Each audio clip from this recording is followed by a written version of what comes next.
I'm Jackie. This is Garrett. We almost got divorced. Going through all that made us like how we are now, which is just so much better than you could ever imagine. When you get through the deepest, darkest part of the night, man, it ain't nothing but sunshine after that. This is the most important job you'll ever have, and people don't put as much work into it as they should. We're going on 25 years. We have 5 adult children and 1 brand new granddaughter. She's so cute. I'm Jackie. I'm 45 years old. I've been married to Garrett for 25 years. That's pretty much it. I feel like I shouldn't say a lot now. I always feel like that. Haha, I'm just joking. No, you have more to say than I do.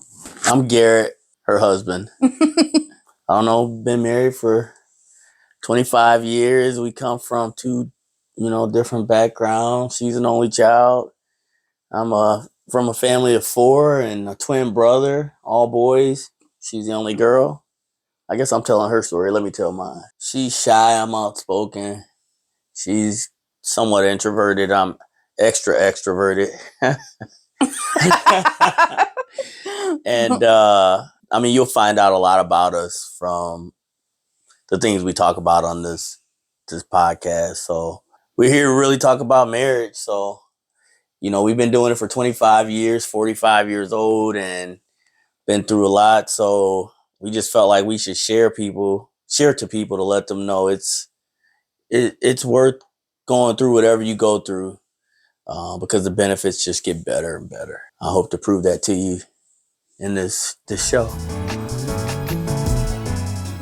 We've had a lot of people tell us that we should start a podcast or talk about travel or talk about food or whatever, or marriage. So that's what inspired us. But we were actually invited on another couple's podcast that we met on one of our vacations. So after that, we got a lot of positive feedback. So that kind of was a sign that we should stop dragging our feet and go ahead and start something. Just want to be real, let people know that everything isn't what you see online, that people do go through stuff. He does get on my nerves. I'm sure I get on his. Never. That's because I'm perfect. But just to show people that marriage can work, does work. It's not without work, but it can work. Man, we see a lot of people in relationships and marriages just struggle, and they never get past that breaking point and to push through. And not every relationship is going to be able to push through, but I always say whatever is in there that made you fall in love with a person is always in there. And so it's about pushing through enough to get back to what you fell in love with. And it takes, both parties work. But we just want to tell people not to give up, put the work in, put the fight in, earn it. It's a blessing. It's just so many, it blessed our family, our kids, our future. And so we want people to understand that, like Jackie said, what you see of us on Facebook or social media, wherever you see us, isn't just who we are. No one's going to post, a few people do post negative things about themselves, but most people just want to show you the highlights and the good things in their lives. Nothing's wrong with that, but don't believe that's all there is in a marriage or a relationship, because then you will be fooled into thinking it's all just fun and games when really, people are working 40-hour jobs, raising kids, going through family issues, whatever it is, it's worth pushing through.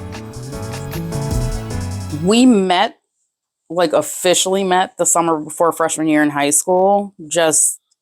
I was with my cousin and he was friends with one of his brothers, and we were just walking by and they were hanging out, and that was how we met initially.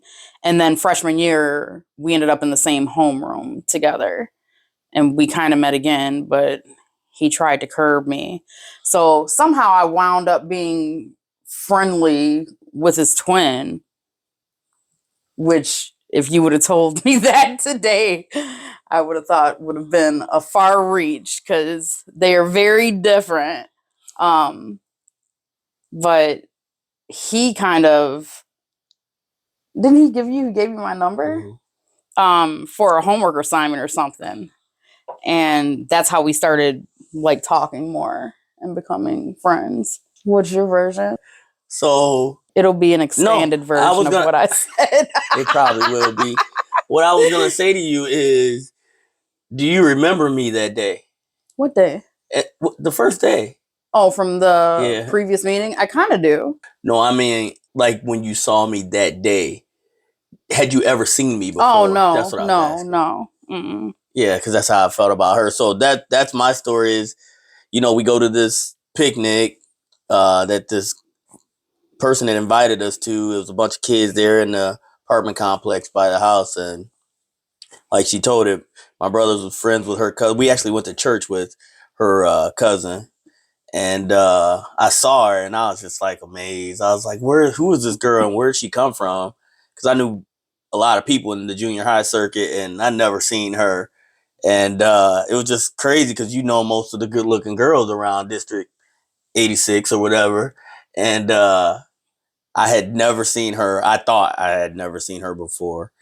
And I thought she was very, very attractive. Why do I feel like I just heard you tell this story? Because it's in my book.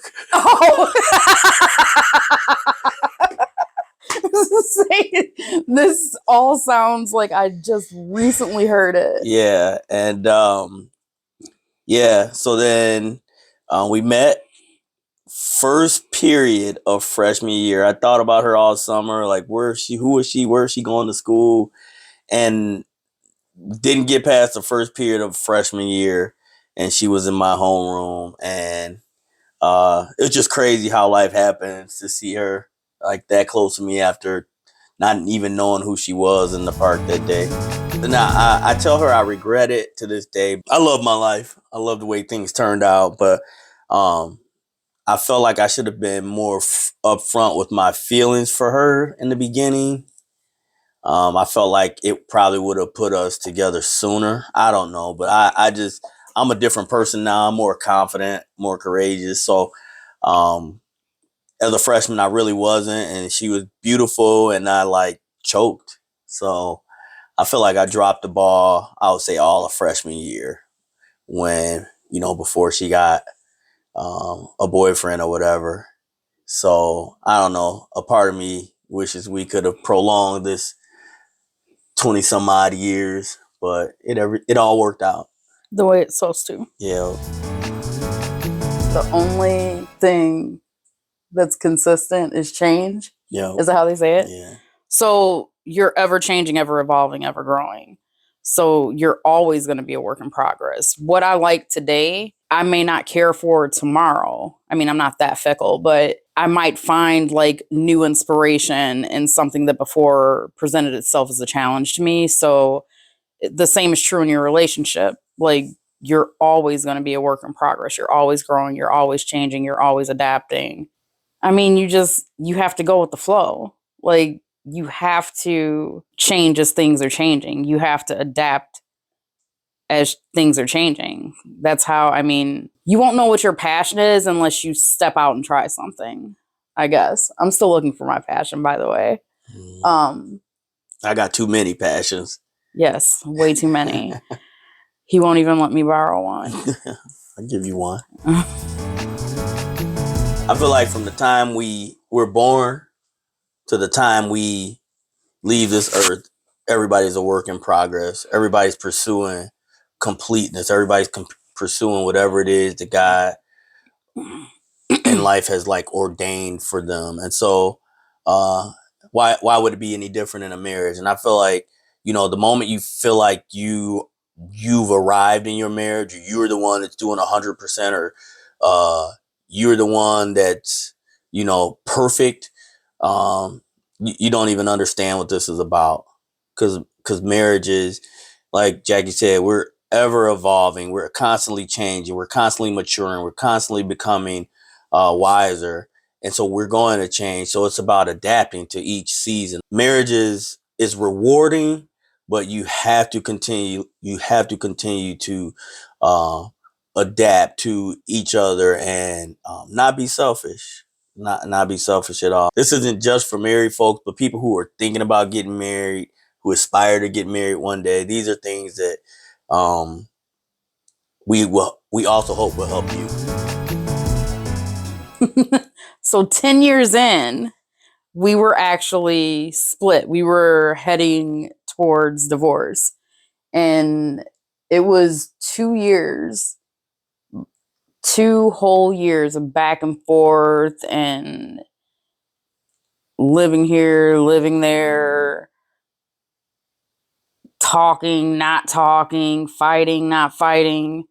And finally therapy with the kids, court-ordered classes, like the whole thing, laying out your finances, lawyers, everything, court, back and forth to court.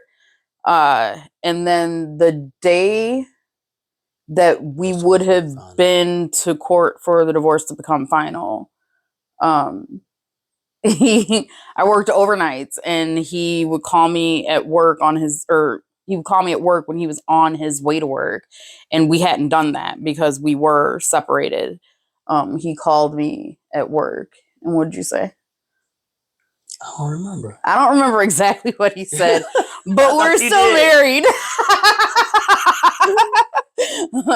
And even after that, it was a while, I would say even probably close to 2 years after we had made the decision to stay together before things kind of felt normal. Like, we made it through a year and then we hit another bump. And I'm like, we could have just ended this last year. We did? We hit another bump? Mm-hmm. Another year in. I don't even remember that, but I was afraid for my life. And he should have been at that point, because it was this. So, like, you never know, like, you go through the stages of grief whenever there's a loss, and that was like a loss. And I remember our old pastor of our church, the pastor that married us, actually told me, and I'm sure I heard it in a different way than how he presented it, but he actually said it would have been better if he died than if we got divorced. Because at least if the person's no longer here, yeah, there's that hurt, there's that pain, but there's no chance for reconciliation, right? Because they're dead. So you have to move on. But as long as there's a possibility, you're kind of stuck. Like, you don't know how to be, how to act. So some days I was happy to see him. Other days I didn't care if I ever saw him again. It was just 2 whole years of that. And then, like I said, we were back a year, and then we hit another rough patch. And then a year later, like, things just kind of leveled out. I think we matured. We got married when we were 20. We had kids back to back to back to back to back. 5 total. And I think as we got through those years, and then with our work schedules, like, it put a strain, and our focus was never the marriage. It was everything else that came with the marriage. So I'm grateful that happened, because I hear so many people who are married or have been married for dozens of years and decide to go their separate ways or split. And I feel like that happens because they never learned how to be with just themselves. Their focus was always their family or their kids. And we have a life outside of our kids. Like, that's not the only thing we have I guess it kind of is the only thing we have in common, but we find joy with each other. Like, we don't need the kids to keep us together. Yeah, those are rough times. I think, being so young, like Jackie said, getting married, I don't know. I felt it was just a point in our lives where we had just prioritized other things. And I went through this spell, like Jackie was going through a lot in her personal life, which, you know, there were things going on, and like I felt like she was more distant from me. And so I think, you know, I gave her this little test, so she didn't know she was being tested, where I stopped calling her when I went to work every morning, and she never noticed. I say she didn't notice. She probably like I did notice, but like rather than being mad or being like, why isn't he calling? Like, I was like, well, you know, I'll talk to him later, or, you know, maybe he was running late, or I got stuff to do here anyway. Like, I would take time out, like try to make myself available around the time that I knew he would call. But it was also keeping me from being able to do the stuff that I needed to do as well. So I thought I took it as like an opportunity to just keep doing what I was doing at work. So it wasn't unnoticed, but I didn't think it was a big deal. Mhm. So I don't know. I just wanted, at that point, I just felt like I wanted more from my spouse. And instead of being open and talking about it, I was doing all these tests to see, I wonder if she noticed if I stopped doing this, or what if I did this? And I just felt like she was so preoccupied with everything else, which isn't fair. I'm saying that, I'm not saying that you should do that, but it isn't fair to test someone like that. You should just communicate. But that was our, like, I would say that was our biggest challenge to date, like going through. And I think that's at a point where we went through that most people don't make it through. And we did. And we're still here together to speak about it.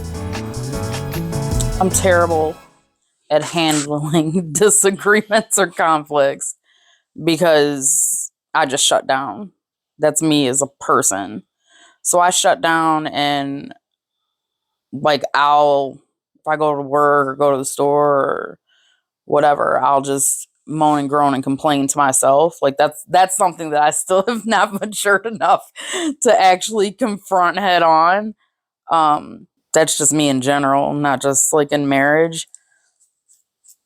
Like if it wasn't with my spouse or with my children, I'd probably empty the clip. But like I don't want to damage like that relationship. So sometimes it's perception. Like you think a person is being rude, or you think that they mean something that they don't mean because you don't want to ask for clarification. Like it's just something that I personally need to work on. I'm just really terrible at it. It's my one flaw. Yeah, her one flaw. There's only one. There's only one. She's almost perfect. Almost completely perfect for me, as J. Cole said. No, man, it's like the answer is in the question. Like conflict resolution is just tough because Jackie's a person that shuts down, and I'm a person that gets excited.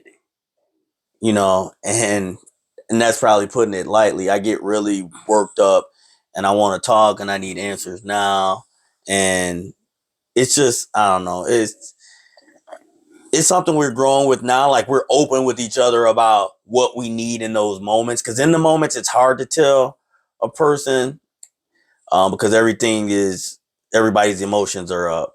For me, you know, it's just learning from the last argument and talking about it afterwards. That's something we didn't used to do, but now we do. Like I'll say, Jackie, this is what I needed you to do in that moment. And she'll be like, really? That's what you wanted? It's and I'm like, strange. yeah. Yeah. I mean, what feels awkward to her is what I need, and vice versa. Like what feels awkward to me in that moment is what she needs. So it's just understanding what people's needs are when they're upset or complaining or they shut down. And so you're always learning and better understanding. We go to church. Like he's super active in church.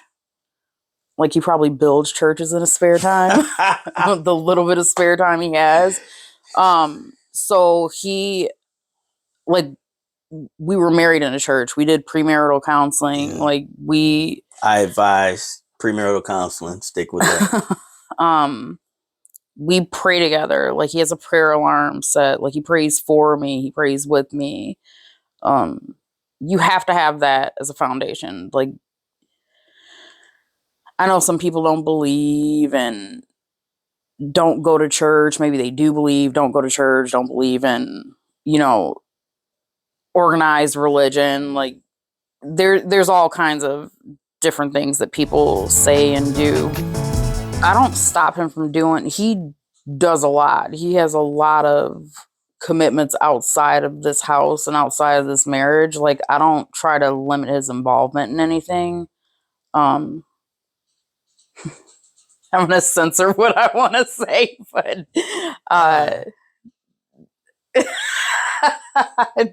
no, it's nothing against you. He's very active in a lot of different areas. So I don't try to keep him from doing that. And if I wanted to go do something, I don't think he would try to keep me from doing anything. We have time to be who we want to be with or without the other person being involved. Like he's not going to, if I came home and said I wanted to join the circus, like he'd probably be like, you finally found your passion.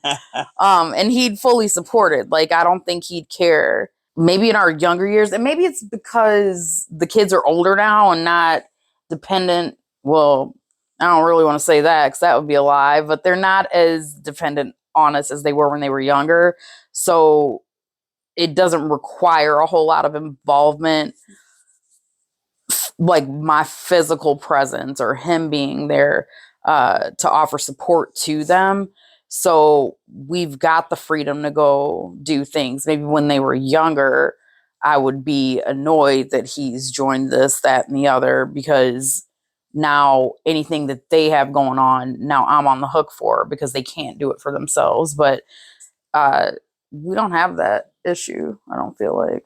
A lot of people see it where most married couples are opposites. So I don't think I could be who I am if Jackie was also like me. And I do get involved in a lot. And she allows me to.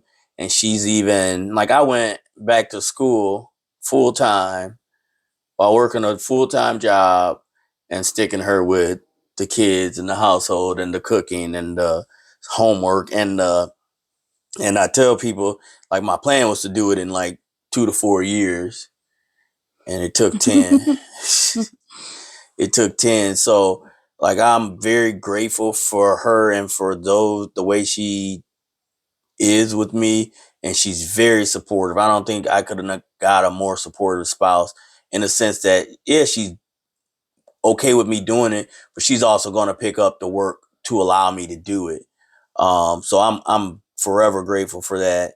But then her thing is, Jackie's very content. Like I've never seen a person who didn't want like expensive things, who was fine like having coffee and sitting at home watching movies all day. She don't need the finest things in life.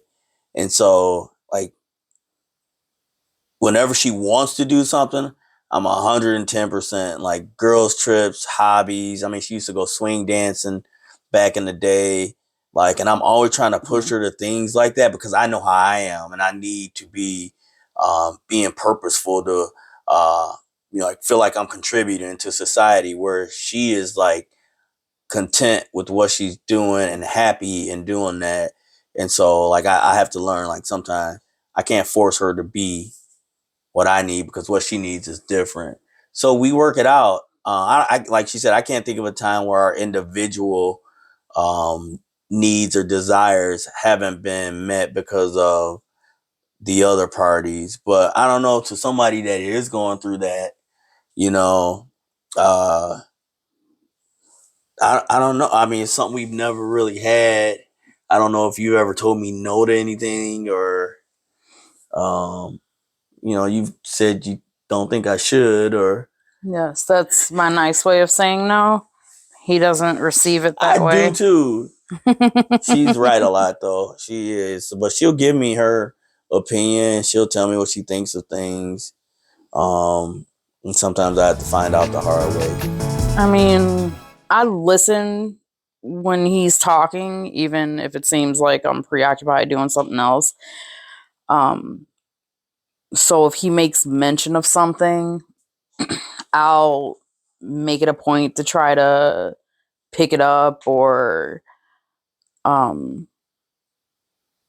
like make a plan for something, or like even he doesn't get Starbucks all the time, like it's his full-time job like I do, but during the holidays he likes a drink that he calls Christmas in a cup. So if I leave work and I've got time, like I'll run over there and grab him something and bring it home, not because he asked for it, just because it's something that I know he likes or know he'll enjoy. Or I'll like see something online that I think he'd be interested in because he made mention of it, or I'll send him a text with something in it. Just little stuff. It doesn't have to be anything big or major, or, just make a suggestion of a new place for us to try or some place to go. Just anything. I would say pay attention. That's what I've learned. It's like when she says something or she does something or something catches her attention, just pay attention, like file it somewhere and just bring it back, get it for her or bring it up to her in a moment. And then like one of Jackie's things is if I remember something or I talk specifically in detail about something she talked about, like that's what she wants. That's what most women want, is that you just pay attention to them. Just don't be preoccupied and doing something else. Like pay attention, listen to her, ask questions, be engaged.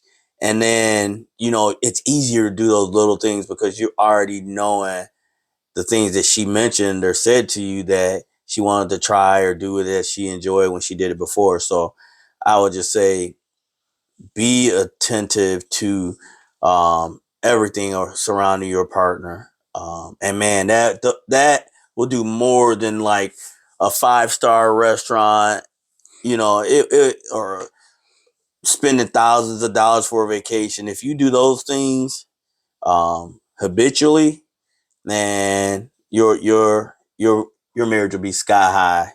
And I'm still working on that too. I'm still working on being what she needs me to be in the moment. I don't know. I think personal growth and seasons that change, or Jackie went through this period where she was changing jobs, and it's funny because I saw my dad go through the same period with my mom, and it was very similar. And it was like I felt helpless. Like, and I actually remember seeing my dad feel like, now that I look back, I think he was in a bit of a depression. But back then, you just thought he was just upset. But like my mom and my wife, right? When a job wears them down, it wears on your marriage, right? And so then you get to a point where you're just like, you don't care what the financial hit is going to be. You just want them out of there. And they want to be out of there, and I think they're kind of waiting on you to say it's okay. But you deal with seasons of change by like outweighing whether it's worth the abuse it's having to your marriage, the emotional, the stress that comes with it, and your family feels that, the kids feel that, and it's just getting to that point where you're okay with her making that change or me making that change or whatever it is. So don't let your spouse suffer because of material things or bills or just whatever reason you have to keep putting up with things that cause them harm. Because you'll survive, and then you will make it, you will find a way. And most times things are better when they're able to finally let go. But sometimes they need that support in those seasons of change for you to say, I don't know how we're going to do it, but we're going to do it because this is not going to kill my spouse. This is not going to kill my family. This is not going to hurt what I've fought for to get to. by allowing, these winds of change to come in and destroy or try to destroy what we have. So it's caring about your partner's emotional well-being. Well, we have our routine of doing our paired app every day. Praying together every day. Date night every Friday. Yeah. We said date night was off limits to anything else. Once Jackie gets off, I'm off every Friday. So once Jackie gets off work on Friday, like, unless there's something that we both agree should take that place, or we did some earlier in the week to take the place of Friday is our night. And, sometimes we got kids that try to jump in on it. Did I say kids? A tag along. We have a kid. That, wants to jump in. But it's important to keep the fire burning. And you don't do that by just going about your everyday. You don't do that. You have to be intentional. That's the one thing I gotta keep driving on. You can't just let marriage happen to you. You make marriage happen. And you make marriage happen by putting your spouse first. Like, you put him first, and man, everything else falls in line when that love and that connection, that humbleness, that want to please your spouse. And when you prioritize that, like, everything falls in line. So in order to do that, you have to say Friday nights are our date night. We're praying together. We're eating dinner when we come home, and we're holding hard to those dates and times and rituals, just because that's what it takes. You didn't have a problem doing it when you were chasing the girl, so why should it be any different now? I think she's more beautiful every day. Like, I look at her now and I think about, I do. I think about how she looked in high school, or even when I saw her in the park, that she was beautiful. Like, I couldn't stop thinking about her. But now I look at her and the woman she is, the mother she's become, the hard worker she is, just the person she's grown into. She's more beautiful. And I would have never saw that if I had given up on us. I mean, I don't really look at social media and what other people are doing and try to put that expectation on our relationship. Like, why would I want the drama? Like, why? Like, we have our own thing. Like, why would we want to be another couple or be somebody else or do what somebody else is doing? Family, like, I learned early on, like, and I tell my kids this, and don't worry, they don't listen, but your family and friends will remember long after you've forgiven and moved on. And that's just something, like, if one of my kids came and told me something happened to them, like, I'm gonna be mad for a long, long time, and they're probably gonna be back with the person. So it's just, you don't need any outside people offering unwise counsel. I say all the time, or, like, if I'm mad at him, I don't need to go to, my friend and be like, you won't believe what he did, and then her, co-sign. Like, I don't need that. Like, I already think he's a turd if I'm mad at him. Like, I don't need somebody else to tell me that too. So I just don't, I mean, it's fine, like, if you're just in conversation, like, you won't believe what Garrett did today, but, like, not looking for you to hate on him with me. I don't really, I mean, you surround yourself with like-minded people, you'll usually get solid general advice, not specific to your situation, because people are inclined to only share what they want people to know. So I might not paint the full picture of what's going on. And that's just human nature, not because I'm trying to hide anything or I'm embarrassed or, I want to get you on my side. That's just how people are. And we share a friend pool too. So that alone, like, I wouldn't want to put any of our friends in an uncomfortable position to feel like they have to choose sides if something's going on. And honestly, going to somebody else isn't going to fix what's going on with this person. Like, if you want to solve a problem with this person, you need to discuss it with this person, not with your family, not with your friends, not with outsiders that aren't really going to be able to help. Like, if you need therapy or something like that, I'm not saying don't seek that out, but that person needs to be involved in that. So, I mean, I guess if you want to talk to your friends about it, bring him with and be like, this is what we're going through. But to just do it like out there on your own, like, it's not going to fix the problem. If anything, it might just make it worse, I feel. I agree. I feel like, right. It's like, because I'm right. I feel like, and I don't know who I said this to earlier. If you try to live up to external expectations, you will never meet them. You will never meet the people that live in homes that you want to live in, or they go on the vacations you want to go on, or have the relationship that you want. If you're always living up to external expectations, you'll never achieve whatever it is you're trying to achieve. And I've grown. I like to think I've matured to where I don't do that, but I do catch myself sometimes where I feel like external pressures, like sometimes try to creep in and influence what, I do in my home or my decision makings. But I try to see it this way, like, I'm a gift to the world, right? So why should I let somebody else's life or their opinions of what I do reflect the decisions I make or we do for our relationship? Because if I decide today I want to go live in a cardboard box with Jackie and Jackie's okay with that, then I shouldn't care what other people think. They don't go to work. They don't raise my kids. They don't sleep on my pillow. They don't pay my bills. So I'm going to live the life that I think is best for my family and whatever that looks like, I have to deal with. There's no external controls that are going to move me with every wind and new idea or whatever it is. Social media, if we can't do it, we can't do it. If we don't want to go, we're not going.